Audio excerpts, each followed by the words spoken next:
Hello. Tonight, I wanted to talk a bit about my experience at Trinity, which, hopefully, won't bore you to tears, and maybe in the end I can make a point, perhaps the whole speech up. Now, my experience at Trinity was not as a prom king. I wasn't a track star or a quarterback. I wasn't the life of all the parties, or some sort of Lindsay Barker who put a smile on everyone's face. No, I was something different. Something that no 4 years of high school could be without. I was a nerd.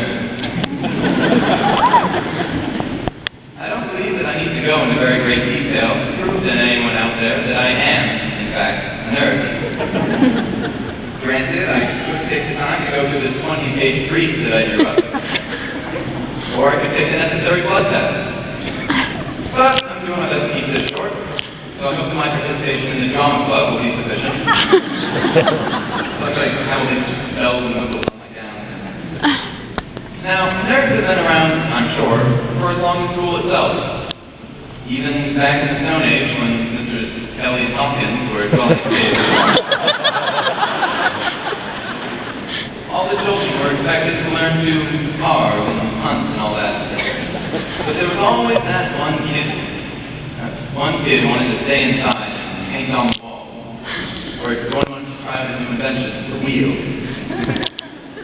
Nerds have always been around, and as our numbers continue to grow, I'm sure that we will last forever. And therefore our school is no different. It has plenty of nerds.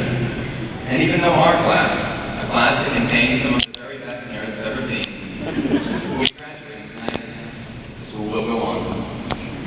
Being a nerd at Trinity really wasn't all that bad. I was never bullied, never made fun of, and I never needed to use tape to hold my glasses together.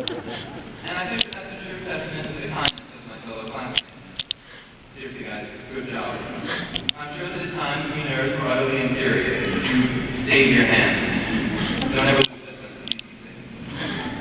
But why am I saying all that? Why am I talking about what separates me from my classmates? Shouldn't I talk about how we're all the same? How we all have the same experiences in our time at Trinity? Well, ladies and gentlemen, I'm not going to stand up here and lie to you all. I speak of my differences because we all have differences.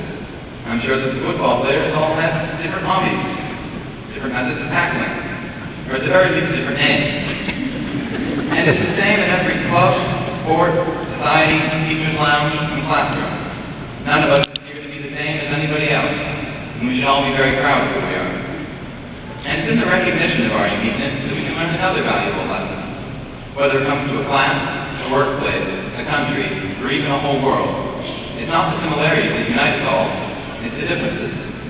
If all the people in the world were all clones of one person, then either everyone would function perfectly well together, or they would get very tired of each other very quickly. I tend to believe the latter. When people are different, then they are forced to actually speak to each other to learn. People are able to gain experience of the world by gleaning it from others. That's how we were all taught here at Trinity. It seems to have worked well enough for Mr. Mayu to hand us all clones. Now again, I've been talking for a while here. I've kind of gotten far away from the whole nerd thing. I suppose not, because so much clone has to be taken as a nod to Star Wars. I'm sure that you fellow nerds out there already picked up on that one. But the point, which I promised at the beginning that I would make, is that my being a nerd and you being a jock, perhaps our team for Leia, didn't stop our class from being united. We used our differences as a jumping off point for coming together. And I think we've definitely succeeded. We've always been working together. From the time that we carried a Chinese dragon's head into the gym during our freshman pep rally, to the time we got out of classes for a whole day to clean up the school. We're a class, guys, not just a congregation of intelligent individuals. And I hope we've all learned something from this little speech. I hope that some people have learned that nerds are people too. I hope that at least one person learned that I do have a first name. And I know I've learned that no one should allow me to give speeches. But most of all, I hope that I and all my classmates have learned valuable lessons for the future. Love yourself, love your neighbor, and love everything that makes the two of them different.